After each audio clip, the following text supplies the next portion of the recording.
अंदर आने से पहले परमिशन ली जाती है। तूने ली थी परमिशन मेरे से ओवर टाइम कराने से पहले? दोस्तों, एम्प्लॉय कॉन्फ्लिक्ट बहुत ज़्यादा कॉमन टर्म है कोई भी कंपनी में। तो आज अनगिनत किताबें, permutation, combination, equation, problem solution, theta पीटा कर कर मुश्किल से हम इंजीनियर बनते हैं और तुम हमसे मार्केटिंग कराते हो। दोस्तों, हर बिजनेस या ऑर्गेनाइजेशन को चलाने के लिए 4 वाइटल फैक्टर्स इंपॉर्टेंट है। एक है कैपिटल, जो क्या है वो है पैसा। नंबर 2 है फर्नीचर फिक्सचर, जिसको हम फिजिकल रिसोर्स कहते हैं। नंबर 3 है इंटेलेक्चुअल रिसोर्स, जो है पेटेंट राइट, ट्रेड मार्क्स, ऐसा सब कुछ, ठीक है। और नंबर 4 बहुत इंपॉर्टेंट है, वो है ह्यूमन रिसोर्स। दोस्तों, इसमें से सबसे इम्पॉर्टेंट है ह्यूमन रिसोर्स, जो कि बहुत क्रिटिकल है, क्योंकि ये कैपिटल, फिजिकल रिसोर्स या इंटेलेक्चुअल रिसोर्स, ये सब तो नॉन लिविंग बीइंग है, जिसके पास फीलिंग्स नहीं है, जिसके पास इंटेलिजेंस नहीं है। पर हम ह्यूमन बींग्स के पास फीलिंग्स भी है, इंटेलिजेंस भी है। तो दोस्तों, हर ह्यूमन बीइंग का सोच अलग है और थॉट प्रोसेस अलग है। तो बहुत कन्फ्लिक्ट्स होते हैं, बहुत कॉम्प्लिकेशंस होते हैं। आप सोचिए ना, एक घर में अगर 2 इंसान रहे, उसके बीच भी टकराव होते हैं, तो एक कंपनी में जहाँ पे 100 एम्प्लॉयज़, 200 एम्प्लॉयज़, 1000 एम्प्लॉयज़ है, उन लोगों को मैनेज करना कितना डिफ़िकल्ट होगा। तो दोस्तों, ह्यूमन रिसोर्स या ह्यूमन रिसोर्स मैनेजर्स या एग्जीक्यूटिव, उनका टास्क बहुत डिफ़िकल्ट है। दोस्तों, ऐसे हमने सोचा है या देखा है कि वो लोग सिर्फ बैठे रहते हैं और एक्सेल शीट को यहाँ वहाँ से निहारते हैं। पर दोस्तों, इनका रिस्पॉन्सिबिलिटीज़ या ड्यूटीज़ बहुत डिफरेंट है और बहुत क्रिटिकल है। तो ये सब ही जानेंगे हम इस पॉडकास्ट में। हमारे साथ है हमारे विशेषज्ञ डॉक्टर SP वर्मा। दोस्तों, मैं आज ऐसा एक व्यक्ति को इस पॉडकास्ट में लाई हूँ जिनको HR के विषय में बहुत नॉलेज है। वो PhD भी किए हैं, MBA भी किए हैं, he is an MA, he is an LLB। So welcome doctor Verma, welcome doctor SP Verma to our podcast Kahaniyan Haqeeqat channel में। आपको फिर से स्वागत है। और दोस्तों, आपको इनसे बहुत अच्छी टिप्स मिलेगी। अगर आप एक मैनेजर हो, कैसे वर्कर्स को कंट्रोल करें, कैसे पूरी सेटअप को, ऑफिस सेटअप को मैनेज करें, इनके विषय में आपको बहुत इंपॉर्टेंट इन्फॉर्मेशन मिलेगी डॉक्टर SP वर्मा से। और दोस्तों, जो यंग एस्पिरेंट्स है, जो जॉब के लिए अप्लाई करना चाहते हैं, तो उनका भी कॉर्पोरेट ट्रेनिंग्स, रिक्रूटमेंट, ये सब भी देखते हैं डॉक्टर वर्मा। तो दोस्तों, ये वीडियो बहुत इंटरेस्टिंग होने वाली है और आपको बहुत अच्छी जानकारी मिलेगी अगर आप कॉर्पोरेट में हो या कॉर्पोरेट में जाना चाहते हो। तो डॉक्टर वर्मा, प्लीज़ अपने बारे में कुछ बताइए हम दर्शकों को। हेलो प्रतिमा जी, बहुत बहुत धन्यवाद। आपने मुझे ये मौका दिया कि पॉडकास्ट जो आप प्रेजेंट कर रही हैं ह्यूमन रिसोर्स मैनेजमेंट में, इसमें मैं हिस्सा लूँ, भाग लूँ और मैं पूरा प्रयास करूँगा कि आपके द्वारा पूछे गए क्वेश्चन का जवाब दूँ ताकि लोगों को लाभ हो। जैसे कि प्रतिमा जी ने बताया, मैं हूँ डॉक्टर SP वर्मा। मुझे 40 वर्षों का अनुभव है as a plant HR head, corporate HR head, leading public sector and private sector organisations और 20 स्कूल्स में 5 years full time as a professor and also as visiting faculty professor और ओल्डेस्ट ट्रेनिंग बॉडी का भी मैं head रहा हूँ और मैं कॉर्पोरेट ट्रेनर हूँ अभी और मैं HR में कंसल्टेंट भी हूँ। मैंने अपना यूट्यूब चैनल भी स्टार्ट किया है, doctor SP Verma motivational speaker. इसमें मैं विभिन्न प्रकार के सब्जेक्ट्स को लोगों के लिए प्रस्तुत कर रहा हूँ, स्टूडेंट्स के लिए भी, एडल्ट्स के लिए भी, बच्चों के लिए, सभी के लिए। और इसमें हम लाइफ स्किल्स पे भी दे रहे हैं और सेल्फ डेवलपमेंट पे भी, कैंपस टू कॉर्पोरेट स्टूडेंट्स के लिए भी, और आपका HR में भी जो हम कवर करेंगे, और चाणक्य पे भी, जो मैंने PhD किया है चाणक्य पे, relevance Chanakya to modern management. ये सारा मैनेजमेंट प्रतिमा जी ये आपके से आया है। अगर आप देखिए, वेस्टर्न से नहीं आया, सब इंडिया से ही हुआ है। हमारी जो एंशिएंट बुक्स हैं उस पर भी मैं लोगों को प्रकाश डालूंगा। मैंने 2 बुक्स भी लिखी हैं, learn leadership from Chanakya and also 30 secrets to happiness. और मेरा ये बहुत प्रयास रहेगा कि लोगों को फायदा हो और इससे मेरे चैनल से उनको लाभ हो। तो जैसे प्रतिमा जी आपने अभी पूछा है कि ह्यूमन रिसोर्स मैनेजमेंट क्या है, तो इसमें मैं आपको बताऊं। जैसे इसमें देखिए, ह्यूमन रिसोर्स मैनेजमेंट, जैसे पहले आपने सुना होगा, उसको बोलते थे पर्सनल मैनेजमेंट, कार्मिक कहना चाहिए प्रबंध। उसमें साथ ही भर्ती डिपार्टमेंट बोलते थे, रिक्रूटमेंट से लेके उसका काम कर रहा है, अगर चला गया कोई मतलब नहीं उसकी 9 से 5 की लाइफ के बाद में। अब क्या, ये एक सर्कुलर कॉन्सेप्ट है। इसमें उसके घर में भी क्या हो रहा है वो भी हम देखते हैं कि अगर हैप्पी जाएगा तो हैप्पी एम्प्लॉय हमारा आएगा। और इसमें हमारे जो फंक्शंस आते हैं, ठीक है, इसमें रिक्रूटमेंट से लेके, रिक्रूटमेंट हो गया आपका, सिलेक्शन, प्रमोशन, ट्रांसफर, उसका रिटायरमेंट, उसका पे फिक्सेशन, सारी चीज़ें इसमें आती हैं, और वेजेस वगैरह, मतलब सब चीज़ उसका A to Z, जब से वो भर्ती होता है लेकिन रिटायरमेंट, और रिटायरमेंट के बाद भी उसके जो बेनिफिट्स होते हैं उसको दिए जाते हैं। और जो सोशल सिक्योरिटी के हमारे गवर्नमेंट एक्ट हैं वो भी ये हमारा डिपार्टमेंट इंप्लीमेंट करता है। कंप्लायंसेस के रूप में स्टैट्यूटरी कंप्लायंसेस, जैसे आपका पीएफ हो गया, ईएसआई हो गया, मैटरनिटी बेनिफिट एक्ट हो गया, वर्कमैन कंपनसेशन एक्ट हो गया, मिनिमम वेजेस एक्ट हो गया, और कॉन्ट्रैक्ट लेबर एक्ट हो गया, इंडस्ट्रियल डिस्प्यूट एक्ट हो गया, सारी चीज़ों को हम ह्यूमन रिसोर्स मैनेजमेंट में शामिल करते हैं। और ह्यूमन रिसोर्स मैनेजमेंट का मतलब यह है कि मैनेजिंग द ह्यूमन रिसोर्स। तो डॉक्टर वर्मा बहुत बहुत धन्यवाद आपकी इंट्रोडक्शन देने के लिए। तो दोस्तों अभी बहुत एक इम्पॉर्टेंट क्वेश्चन मैं डॉक्टर वर्मा को पूछने जा रही हूँ, वो है चैलेंजेस ऑफ मैनेजिंग पीपल।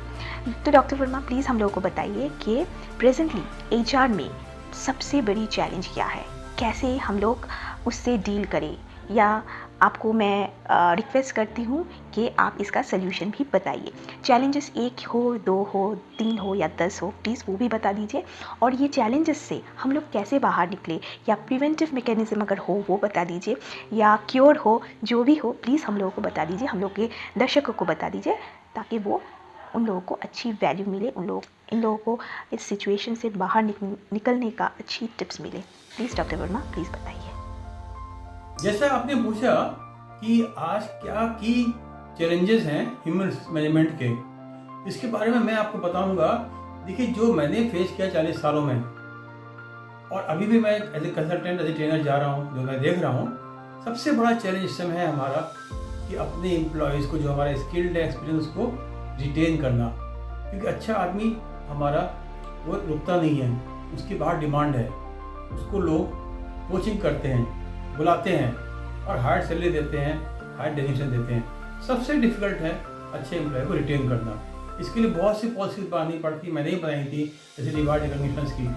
उनके अलग से उनके एक करियर पाथ आते हैं, जो भी बहुत फास्ट डेवलपमेंट उनका करियर बनेगा। जैसे जो स्पेशली आते हैं IIMs वगैरह के, IITs के, उनके लिए अलग होता है, फास्ट डेवलपमेंट का करियर पाथ बनाना पड़ता है, डिफरेंट वे में ट्रीट करना पड़ता है, ताकि अगर एम्प्लॉय हमारा सेटिस्फाइड होगा, कमिटेड होगा, तभी रुकेगा। सबसे डिफिकल्ट काम होता है इस समय अच्छे एम्प्लॉय को रोकना, कि हमारा एट्रिशन रेट सिंगल डिजिट में होना चाहिए, डबल डिजिट में हुआ तो गड़बड़ हो जाता है। मतलब जितना कम हो जाए, देखिए एट्रिशन रेट 0 तो आप कर नहीं सकते हैं, लोग छोड़ेंगे, यही कारण होते हैं, बट इसको मिनिमाइज कर सकते हैं, जितना कम से कम हो जाए, 3%, 4%, 5%। ज़्यादा होने में हमारी रिक्रूटमेंट कॉस्ट बढ़ जाती है, अच्छे लोग चले जाते हैं, नए को हम लेते हैं, उसको ट्रेन करते हैं, वो समझता है, सीखता है, फिर वो जाकर रिजल्ट देता है, तब तक हमारा जो काफ़ी लॉस हो जाता है। इसलिए हमको देखना पड़ता है ह्यूमन रिसोर्स में कि हम कैसे लोगों को मैनेज करें। सबसे डिफिकल्ट है मैनेजिंग ह्यूमन रिसोर्स, लोगों को रिटेन करना। अट्रैक्ट करना तो बहुत ईजी है, अट्रैक्ट कर लिया, ऑर्गेनाइजेशन अच्छा है, सैलरी अच्छी है, फैसिलिटीज अच्छी है, सब कुछ अच्छा है, बट उनको रोकना सबसे डिफिकल्ट है। It is more important than attraction. और देखिए, हमारा जो दूसरा चैलेंज है वो ये है कि चेंजिंग इन्वायरमेंट बहुत फास्ट हो रहा है, टेक्नोलॉजी के साथ में ह्यूमन रिसोर्स को मैच करना है। जैसे अभी जो है, आप देखिए, आपने देखा होगा अभी AI चल गया है, आर्टिफिशियल इंटेलिजेंस, ऑटोमेशन आ गया है, तो उस हिसाब से हमको HR को भी करना है, ह्यूमन रिसोर्स को भी करना है।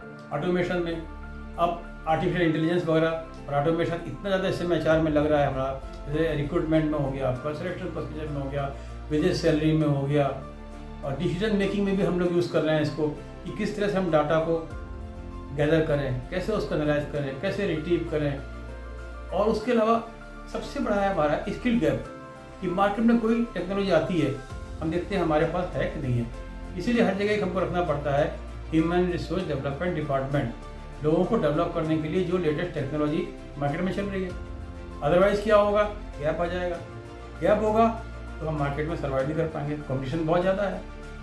तो उसके हिसाब से हमको रखना है कि हमारे लोगों में भी वही टेक्नोलॉजी आए। देखना पड़ता है वो ट्रेनिंग हमको कहाँ मिलती है, किस ऑर्गेनाइजेशन से मिलती है, कैसे लोगों को वहाँ भेजें, मैन पावर हमको यहाँ पर मैनेज भी करनी है, हमारा काम भी ना रुके, प्रोडक्शन भी ना रुके, और वर्क भी ना सफ़र करे, और हमको वो ट्रेनिंग भी मिल जाए। क्योंकि वो गैप हरदम रहेगा, जो मार्केट में अवेलेबल है, मार्केट में चल रहा है, और जो हमारे यहाँ है, तो उस गैप को हरदम हमको आइडेंटिफाई करना है और उसको फिल करना है। तो इस तरह से, और उसके अलावा हमारा जो अगला हमारा चैलेंज है वो ये है, देखिए आजकल क्या है, जैसे अब हो गया है क्रॉस कल्चरल एनवायरनमेंट, हर जगह डिफरेंट जगह से लोग आ रहे हैं, और HR भी हो गया ग्लोबल HR, तो हमको ग्लोबल प्रैक्टिसेस को फॉलो करना पड़ता है। मल्टीनेशनल ऑपरेशंस हो रहे हैं, तो ग्लोबल HR क्या चल रहा है हमारा, लोगों को उस हिसाब से हम ट्रेन करेंगे, क्या प्रैक्टिस चल रही हैं, अदरवाइज हम सर्वाइव नहीं कर पाएंगे। तो डे बाय डे हमारा कंपटीशन बढ़ रहा है। अब हमको हर चीज़ में ग्लोबल सोचना है। तो इस तरह से हमको अपने एचआर में इतने चैलेंजेस हैं इस समय जो पहले नहीं थे। जैसे अभी आपने देखा, आप कोरोना आया था, कितना बड़ा चैलेंज था कि लोगों को हम किस तरह से अटैक करें काम करने के लिए, घर में कैसे काम करेंगे, वर्क फ्रॉम होम। अच्छा, वर्क फ्रॉम होम में क्या प्रॉब्लम आपने देखा होगा, कंट्रोल कैसे करें आदमी को, controlling at remote places very difficult. तो उस हिसाब से हमको देखना पड़ता है कि हम किस तरह से मैनेज करें। तो कोरोना पीरियड में बहुत बड़ा चैलेंज था कि वर्कर्स को हम अपने एम्प्लॉयज़ को कैसे मोटिवेट रखें, उनके हेल्थ का ध्यान, कितने लोग डेथ होती थी, उनको कंपनसेट फैमिली को करना है, मोटिवेट करना है, उसको उस पोस्ट को हमको फिल करना है, लोगों को कमिटेड भी करना है और फिर हमको आगे भी बढ़ना है। तो इस तरह से जब भी चैलेंजेस होते हैं, चैलेंजेस हर समय रहेंगे, तो HR is always ready with the challenges. क्योंकि चैलेंज तो रहेंगे, हम लोगों ने भी इतने चैलेंज फेस किए हैं, वही हमारा काम है कि भाई हमको तो जो रिक्वायर्ड मैन पावर है वो ऑर्गेनाइजेशंस को देनी है।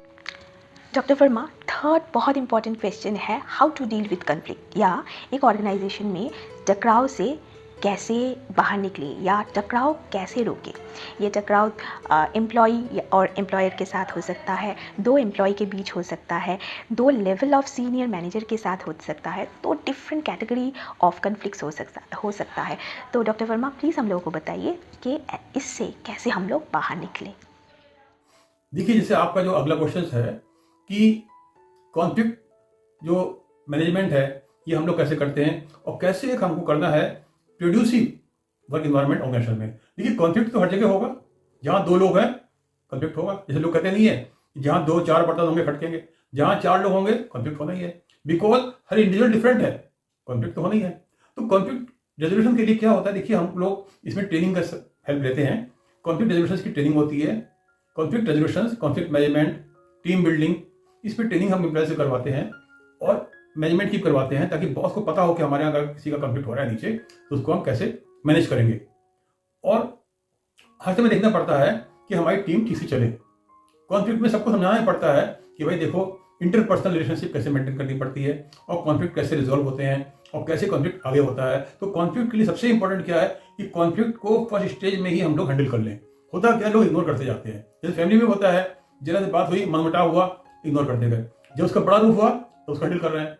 तो कॉन्फ्लिक्ट रेजोल्यूशन के लिए और कंडीसिव वर्क एनवायरनमेंट के लिए क्या होता है कि हम पीसफुल एटमॉस्फेयर रखें, उसके लिए रेगुलर उनकी हम कोहेसिव टीम रख के लिए रेगुलर मीटिंग वगैरह करती रहें, पिकनिक वगैरह करते रहें, बाहर इंटरपर्सनल हमारे जो एक्टिविटीज होती रहें, फंक्शंस करते रहें, अवार्ड रिकॉग्निशन करते रहें। कॉन्फ्लिक्ट होगा क्यों, और सबको उसके लिए है जरूरी कि हमारी ट्रांसपेरेंट पॉलिसीज हो। देखिए, पॉलिसी अगर हमारी ट्रांसपेरेंट नहीं है, कॉन्फ्लिक्ट हो जाता है कई बार।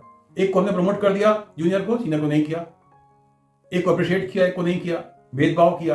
तो हमारी यूनिफॉर्म पॉलिसी होनी चाहिए, ट्रांसपेरेंसी होनी चाहिए और मेरिट को रिकॉग्नाइज करें, फेवरेटिज्म ना करें। और जब कॉन्फ्लिक्ट होता है तो उसको तुरंत रिजॉल्व करें। ये एज ए हेड, हर HR डिपार्टमेंट के हेड की, मैनेजर की ये ड्यूटी होती है। तो कंडीसिव एनवायरनमेंट अपने आप अच्छा हो जाएगा, क्योंकि कंडीसिव एनवायरनमेंट के लिए हमको लोगों को वैसा एटमॉस्फेयर क्रिएट करना पड़ता है। Everything percolates from top. तो टॉप से ये होता है कि कोई पॉलिटिक्स वगैरह नहीं, सब काम के बारे में सोच रहे हैं, लोगों की मदद कर रहे हैं, हेल्प कर रहे हैं और लोगों को फैसिलिटेट कर रहे हैं। तो आदमी कमिटेड अपने आप होगा, वर्क इन्वायरमेंट अच्छा बन जाएगा। क्योंकि ये सब बनता है अंडरस्टैंडिंग से, ट्रस्ट से, वो हमारे बॉस से और HR पॉलिसीज होता है। तो हमको हिसाब से अपनी पॉलिसी रखनी पड़ेंगी हर चीज़ की, चाहे वो वेलफेयर पॉलिसी हो, चाहे वो अपनी HR के पॉलिसीज हो, हर पॉलिसी में हमको ट्रांसपेरेंसी रखनी पड़ेगी और कॉन्फ्लिक्ट होते ही उसको तुरंत रिजॉल्व करना पड़ेगा। इस हिसाब से हम उसको रिजॉल्व कर लेंगे। डॉक्टर वर्मा और दोस्तों, आप लोग सभी तो जानते ही हैं कि आजकल टेक्नोलॉजी बहुत ज़्यादा अपग्रेड हो चुका है। तो ChatGPT के आ जाने के बाद ह्यूमन रिसोर्स में बहुत इम्पैक्ट पड़ा है। तो आपके हिसाब से क्या लगता है, सच में क्या ह्यूमन रिसोर्स में इम्पैक्ट पड़ा है? अगर पड़ा है तो कैसे इम्पैक्ट पड़ा है, इससे ह्यूमन रिसोर्स कैसे बाहर आए? तो प्लीज़ हम लोग को एक्सप्लेन कीजिए, ताकि ह्यूमन रिसोर्स हम लोग इसका तोड़ निकाल पाए, आपके टिप्स से हम लोग कुछ जान पाए और हम लोग अकॉर्डिंगली एक्ट कर पाए, जिससे कि हम AI के साथ अपनी जो करियर डेवलप कर सके। प्लीज़ डॉक्टर वर्मा हम लोग को गाइड कीजिए। जैसे आपका अगला क्वेश्चन है कि न्यू ट्रेंड्स HR में क्या मैं देख रहा हूँ या मेरे हिसाब से क्या है। देखिए, सबसे बड़ा न्यू ट्रेंड जो अभी चल रहे हैं, AI का use of AI in HR। Human resource management में आर्टिफिशियल इंटेलिजेंस का इंटरवेंशन ज़्यादा हो गया है। जैसे कि मैंने आपको बताया कि रिक्रूटमेंट में, स्क्रीनिंग ऑफ द एप्लीकेशंस, आपका सिलेक्शन प्रोसीजर वगैरह में, वेजेस में, सैलरी में, कंपनसेशंस में, इस सब में बहुत ज़्यादा हमारा ऑटोमेशन हो गया है। तो ऑटोमेशन का तो बहुत ज़्यादा हमारा एक न्यू है, आपका न्यू ट्रेंड। और दूसरा हमारा है कि HR एनालिटिक्स, इस पर बहुत प्रोग्राम भी हो रहे हैं, मैंने बहुत प्रोग्राम लोगों करवाए हैं आजकल, कि यूज़ ऑफ HR एनालिटिक्स, कि डेटा हम लोग पहले भी गैदर करते थे और उसको यूज़ करते थे, उसमें टाइम लगता था। अब क्या है कि with the help of computation data को इतना हम डिफरेंट वे में गैदर करते हैं और एनालाइज करते हैं कि हर चीज़ हमको तुरंत मिल जाती है और डिसीजन हमारा फास्ट होता है और करेक्ट होता है। तो हमको डेटा HR एनालिटिक्स, जैसे आजकल HR एनालिटिक्स आ गया है, उधर फाइनेंशियल एनालिटिक्स आ गया है, मार्केटिंग एनालिटिक्स आ गया है। तो एनालिटिक्स का जमाना है, तो HR एनालिटिक्स का भी हमारा एक नया ट्रेंड है और इसको भी हम लोग यूज़ कर रहे हैं। उसके अलावा देखिए अगला हमारा जो ट्रेंड है, एक है rise of gig economy. Gig economy की जरूरत क्यों पड़ रही है? आजकल बहुत से जॉब्स हमारे हो रहे हैं कॉन्ट्रेक्चुअल और टेम्परेरी नेचर के, तो उसमें भी उन एम्प्लॉयज का हमको ध्यान रखना है।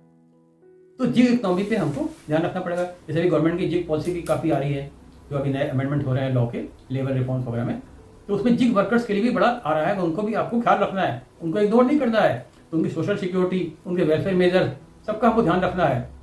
तो जिग इकोनॉमी में जो जिग वर्कर्स है, इनकी भी हमको अलग से एक पॉलिसी बनानी है और इनके लिए भी हमको ध्यान रखना है। ये भी एक नया ट्रेंड है। और उसके अलावा अगला ट्रेंड हमारा क्या है? एम्प्लॉय वेलबींग पे ध्यान देना। जैसे अभी तक क्या था कि सैलरी अच्छी दे दी हमने, पक्ष दे दिए, खुश हैं, वो दिख रहा है खुश, ठीक है। अब क्या है? एम्प्लॉय वेलबींग पे बहुत ध्यान दे रहे हैं कि अगर एम्प्लॉय खुश है तो घर में खुश जाएगा, घर में खुश है तो यहाँ खुश आएगा, हैप्पी है ज़्यादा अच्छा काम करेगा, प्रोडक्टिविटी उसकी अच्छी होगी, उसका एब्सेंटिज्म कम होगा, बिहेवियर अच्छा होगा, मोरल अच्छा होगा। इसके लिए आजकल बहुत प्रोग्राम हो रहे हैं, मैं भी बहुत प्रोग्राम्स कर रहा हूँ happiness and wellbeing of employees पे। मैंने कई प्रोग्राम्स कर रहे हैं, इससे हर ऑर्गेनाइजेशन इस पर जोर दे रहा है और मैंने बुक भी आज से बताया, आपको लिखा है 30 सीक्रेट्स टू हैप्पीनेस। तो हैप्पीनेस पे मैंने अभी वीडियो भी बहुत डाले हैं, सारे वीडियोस हैप्पीनेस पे, कि अगर आप भी सैलरी खूब मिल रही है, सब कुछ है, लेकिन वो हैप्पी नहीं अंदर से, तो हैप्पीनेस बाजार में नहीं मिलती है। हैप्पीनेस कैसे आदमी डिराइव करता है? अपनी सिचुएशन से, अपने ग्रेटिट्यूड से, अपनी थिंकिंग से, सब से आती है हैप्पीनेस, आती है थॉट से। तो हैप्पीनेस वेलबींग आदमी को पूरा दिखाते हैं कि भाई तुमको क्या मिला है, कब लोगों से कंपेयर करो, देखो कैसे खुश रहोगे, हर हाल में खुश रहो और एक पॉजिटिव एटीट्यूड रखो। हाफ ग्लास एम्प्टी के बजाय हाफ ग्लास फुल का अप्रोच रखो। तो हैप्पीनेस वेलबींग पे आजकल बहुत जोर हो रहा है, बहुत प्रोग्राम्स हो रहे हैं और इसमें आप देखा होगा लोगों के, जैसे जगह जगह आपने देखा होगा कि योगा क्लासेस चल रहे हैं, उनके लिए जिम वगैरह खुला जा रहा है, हर चीज़ एक्सरसाइज के लिए बहुत ध्यान दे रहे हैं, हेल्थ पे उनके तरह की एक्सरसाइज होती है। जैसे हमारे में होता था स्लीप पैटर्न कैसा हो रहा है आदमी का, उस पर सर्वे होता था, कल्चर पे कल्चरल सर्वे, कल्चर कैसा हो रहा है, हेल्थ सर्वे। तो एम्प्लॉय की वेलबींग बहुत जरूरी है। अगर हेल्थ अच्छी नहीं है तो हमारा बिल तो बढ़ेगा ही, एब्सेंटिज्म होगा और काम में एब्सेंटिज्म होगा, प्रोडक्टिविटी भी कम आएगी। इसलिए हमको आजकल एम्प्लॉय मतलब हैप्पीनेस और वेलबींग पे बहुत ध्यान देना। ये सब हमारे नए ट्रेंड्स हैं जो कि हमको देखना है। और उसके अलावा देखिए, आपको हरदम देखना है कि जो ट्रेंड मार्केट में चल रहा है, जैसे अभी हम बताया आपको कि भाई ऑटोमेशन का ट्रेंड बहुत था, हमको करना पड़ा, कंप्यूटेशन का ट्रेंड था पहले, वो किया। तो जो भी ट्रेंड मार्केट में है वो हमको करना है। जैसे अभी ट्रेंड आ रहा है HR एनालिटिक्स का, ये भी हमको करना पड़ेगा क्योंकि इसको हर जगह कर रहे हैं, हर जगह हो रहा है HR analytics, use of AI। तो हमको हर ट्रेंड के हिसाब से चलना है और इससे हमारा ह्यूमन रिसोर्स मैनेजमेंट बहुत ही इफेक्टिव होगा, एफिशिएंट होगा। और अगर HR हमारा इफेक्टिव एफिशिएंट है तो ऑर्गेनाइजेशन में हमारा कंट्रीब्यूशन भी नेचुरली अच्छा होगा। तो इस तरह से हम अपने ये ट्रेंड्स हम लोग अभी देख रहे हैं। दोस्तों, हम सभी को रीसेंट या न्यू ट्रेंड के हिसाब से चलना चाहिए। फॉर एग्जांपल, अगर हम 2023 में नोकिया 2112 को लेकर चले, जो कि सिर्फ कीपैड वाली फ़ोन है, जिसमें व्हाट्सअप नहीं है, सोशल मीडिया नहीं है, गूगल नहीं है, इंटरनेट नहीं है, कुछ भी हम नहीं कर सकते, तो उसको कहते हैं कि हम ट्रेंड से बाहर हैं, हम बहुत डिक्रिएटेड इंसान हैं। तो ऐसा तो हम नहीं होना चाहते हैं ना। तो दोस्तों, अगर हम लोग ये अडप्ट नहीं करते हैं, न्यू ट्रेंड नहीं अडप्ट करते हैं, ऐसा नहीं कि लोग सिर्फ हम पर हंसेंगे, हम न्यू कुछ जान नहीं पाएंगे, हम वक्त के साथ आगे नहीं बढ़ पाएंगे। तो डॉक्टर वर्मा, बहुत बहुत बहुत धन्यवाद। आप अपने बिज़ी शेड्यूल में से इतना वक्त निकाल के हम लोगों के पॉडकास्ट में आए और हम लोगों को बहुत वैल्यू इन्फॉर्मेशन दिए। तो बहुत बहुत बहुत धन्यवाद डॉक्टर वर्मा जी। और दर्शकों को भी मैं बहुत शुक्रिया करती हूँ क्योंकि आप लोगों ने ये पॉडकास्ट देखा, एंजॉय किया। आशा करती हूँ कि ये बहुत जानकारीदायक बना है आप लोगों के लिए। प्रतिमा जी, आपको बहुत बहुत धन्यवाद। आपने मुझे ये अवसर दिया कि मैं कुछ अपने विचार रख सकूं ह्यूमन रिसोर्स मैनेजमेंट के बारे में और मैं इसके लिए आपका बहुत बहुत आभारी हूँ। तो डॉक्टर वर्मा, बहुत बहुत बहुत धन्यवाद कि हम आपको इस पॉडकास्ट में पाए हैं। आप अपने बहुत कीमती वक्त में से थोड़ा वक्त निकाल के हमारे पॉडकास्ट में आए, हमको बहुत वैल्यूएबल इन्फॉर्मेशन दिए about HR, about trend, about conflict, about new aspirants जो नौकरी करना चाहते हैं, ट्रेनिंग करना चाहते हैं। तो बहुत बहुत बहुत धन्यवाद डॉक्टर वर्मा जी। और दर्शकों को भी मैं बोलना चाहूँगी कि डॉक्टर वर्मा बहुत ही एक इन्फ्लुएंशियल HR प्रोफेशनल है जिनका 40 इयर्स से ज़्यादा एक्सपीरियंस है। तो आप लोग ज़रूर उनके चैनल में जाइए, जाकर उनके चैनल को फॉलो कीजिए और उनको डायरेक्ट भी मैसेज कर सकते हैं कमेंट सेक्शन में, और आपको अच्छी इन्फॉर्मेशन, अच्छी गाइडेंस मिलेगी। और बहुत बहुत शुक्रिया आप सभी को, और मैं लिंक डिस्क्रिप्शन बॉक्स में दे दूँगी डॉक्टर वर्मा की चैनल को, तो आप लोग फॉलो प्लीज़ कर लेना। और आज के लिए इतना ही। अभी नई एक गेस्ट लेकर फिर से मैं आऊँगी, नई एक विषय आपके साथ डिस्कस करूँगी, आपको नई जानकारी दूँगी। तो थैंक यू सो मच, अच्छे रहिएगा, keep well, keep healthy, keep happy. Thank you, have a great day.